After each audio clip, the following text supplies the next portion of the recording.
Okay, today is day 5 post-op. I'm in a different place. I'm trying out in a wingback chair, although it's not very comfortable. Um, One reason it's not comfortable is that I have very, very limited hamstring flexibility. Not for lack of trying. I've been stretching my whole life. Never been able to gain any flexibility in the hamstrings. I had a physical therapist a while back tell me that her belief is that my sciatic nerves are basically didn't grow long enough. And I would have to agree with her because when I do stretch my hamstrings, my feet start to go numb after a little while. Um, Anyways, that's a total tangent. Um, Here's my dog. She's checking up on me. That's Turtle, the Pomeranian. And she's 15. And she's got dementia. And she's blind. And she's deaf. And she has a seizure disorder. But she's a good dog. Don't tell anybody, but I went out and started my Ford F-250 turbo diesel just now. Carefully, very carefully. It went okay. No pain noticed, or no greater pain than noticed doing that. Again, I'm recovering from a left patellar tendon rupture repair. I tore about 30 something percent of my patellar tendon. Well, it started last November, and then I kind of finished it off in February of 19, and then I tried to rehab it and got wrong diagnoses until May, and then after May, I had to get my mental health in order so that I could tolerate doing this surgery, and that got better, and through hard work and medicine, and now I had it done last Thursday. Today is Monday, so day 5 post-op. Biggest concerns at the moment are when I am going in and out of bed, in and out of a chair, in and out of a couch, or on and off of a couch, in and out of a car. Anytime that I have to lift my leg using my arm, it seems impossible for my quadriceps to not try to fire. I can't seem to figure out how to turn them off, and the pain is excruciating when that happens, and I'm assuming I'm not supposed to do it. However, I have to get into bed. I have to get out of bed. Well, I guess I don't have to, but I do to use the restroom. And in all honesty, after I do get up, walking around is more comfortable than laying down. I have a feeling that's because in bed, my knee is actually pushed a teeny bit straighter than when I'm standing or walking. My knee, I think, naturally just bends a couple degrees. Again, all of this is not on purpose. I have very little control over my leg. Even at this moment, my vastus medialis oblique, or the VMO, is quivering. I don't know why. Probably part of the atrophy process. Maybe it's remnants from the nerve block. Yeah, right now it's kind of fasciculating, I believe is the correct term. Hopefully I don't have Lou Gehrig's disease. Other than that, this is my first day on my own. My mom left yesterday to go back home to Seattle, and my wife went to work this morning and set me up with my ice machine. And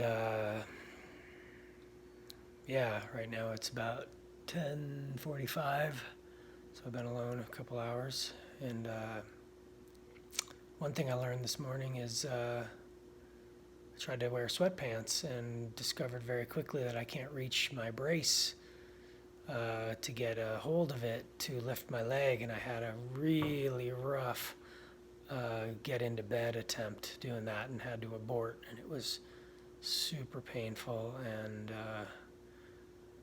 yeah, back to shorts. I will be in shorts probably until January, even if I'm cold. That's just the way it's going to be. Because I got to be able to use my arm to move my leg, and therefore I have to have a grip on it, fairly good grip. Right now, concerns are how strong is this repair?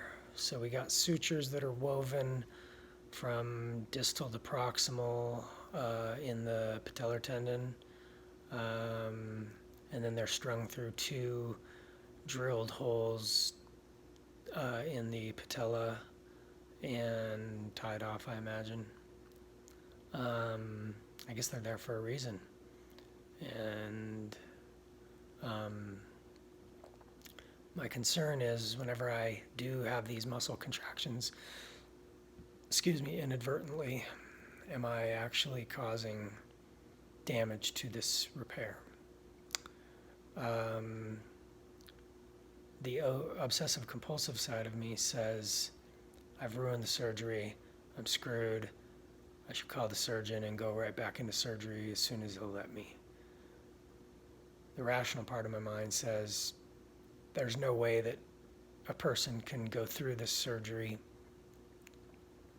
and not have these twinges, these moments of agony, these times when their muscles inadvertently contract.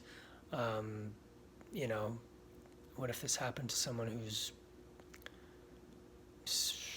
older and frail and they still need to get in and out of bed? And anyways, the rational part of my mind says the repair is fine and the pain goes away as soon as or I should say the extreme pain goes away as soon as I get my foot back on the ground or on the bed or whatever, moving a little bit. And I guess the other the other rational part of my mind says that my friend who is a professional athlete who's had 2 of these done, she was put in a continuous passive movement machine starting the day after surgery or maybe even the day of surgery, and her repairs are great, and she was back doing her athletic endeavors. I think it was 6 months, but somewhere around that. But then again, pro athlete track.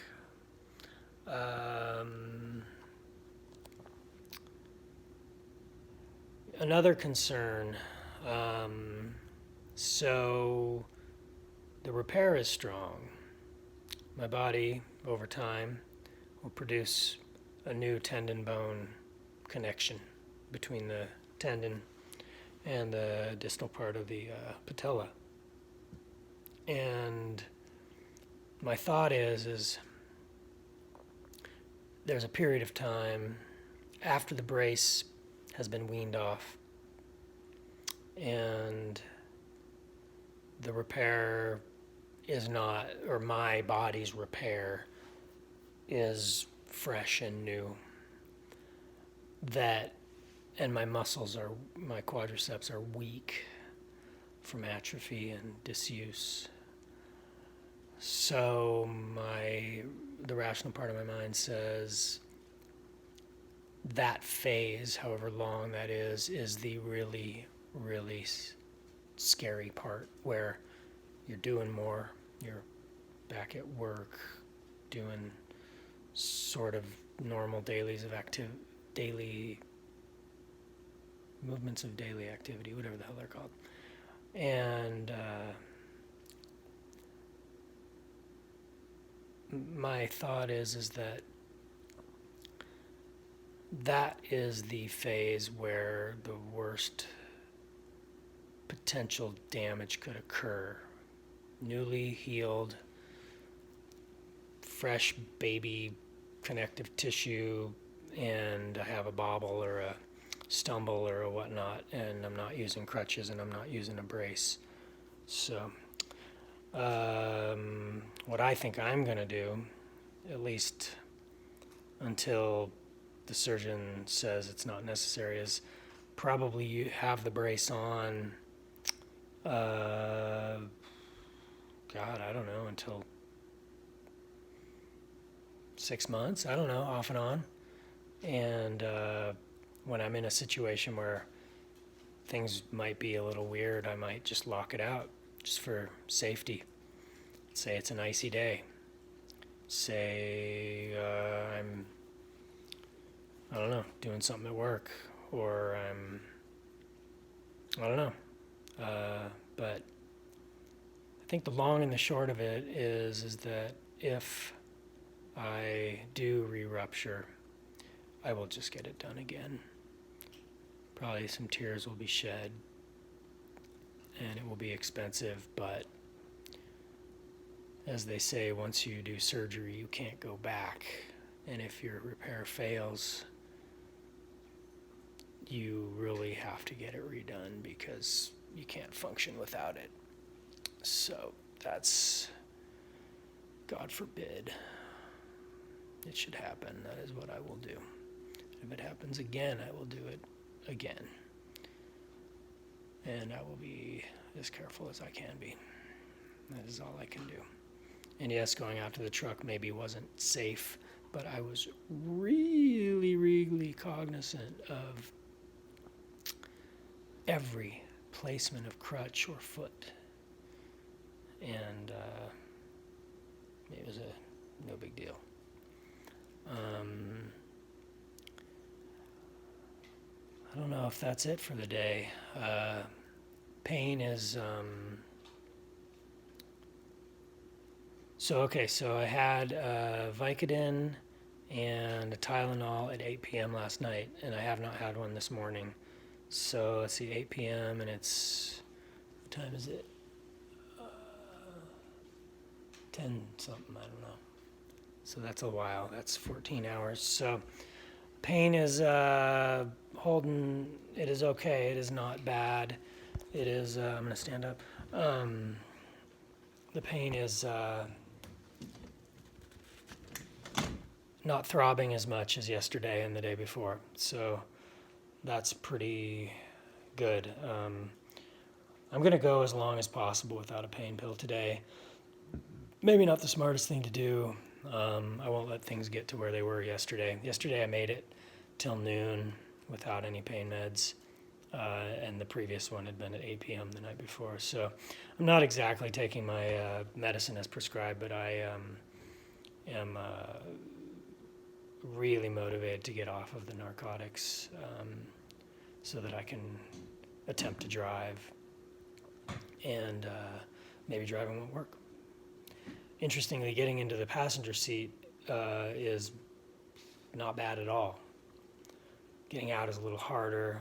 I think that getting into the driver's seat is going to be pretty tough because I'll have to lead with my good leg, and I'm not sure how I'm going to do it. So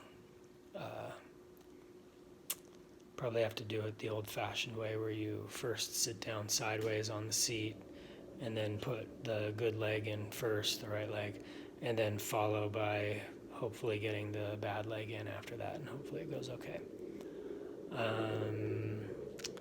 But I don't see getting off narcotics 100% being, I don't know when that'll be. I'd like it to be this week. I'd like to be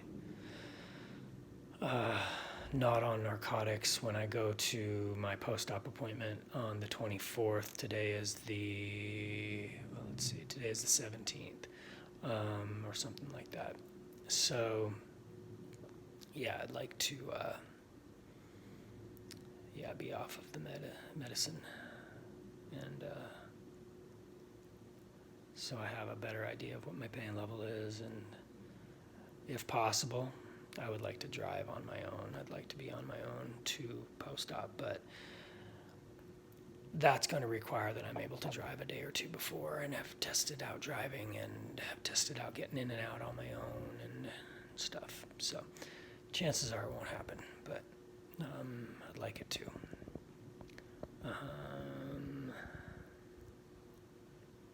Yeah, I'm not very good at this video diary thing. I've never done it, and I don't know if this is helpful for anyone. I think I'm mainly doing this to help myself, but I do know when I was researching this injury and this surgery right after I was diagnosed, I did a lot of obsessive compulsive disorder researching, as we like to call it, but really it's just obsessively trying to get all the information you can, even though it won't ever answer all your questions. That's OCD in a box. Anyways, I probably looked at every single video on YouTube about people recovering from patellar tendon rupture, and right off the bat I noticed that everybody's protocol was different, and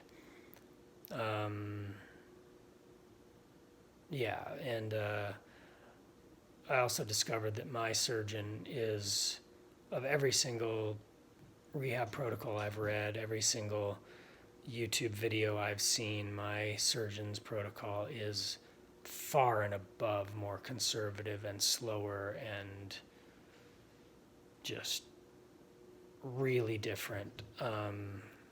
And I asked him about that, and I asked his PA about that, and they said that it's how he gets great results. So, okay.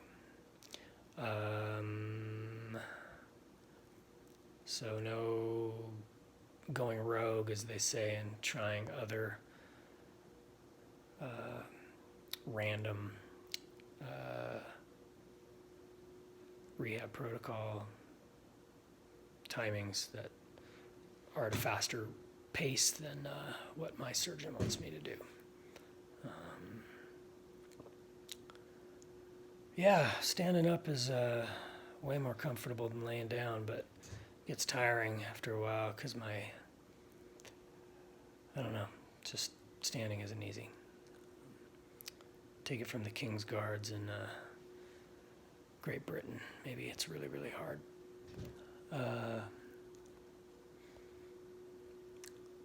Well, I think I'll sign off because I'm rambling. So, hope this is helpful for other people. I did find that looking at other people's videos after this surgery was helpful. And I just hope everyone who's in this club, this very, very small club of patellar tendon tear, I wish you all the best of luck. And I hope I get some of that luck too. Adios.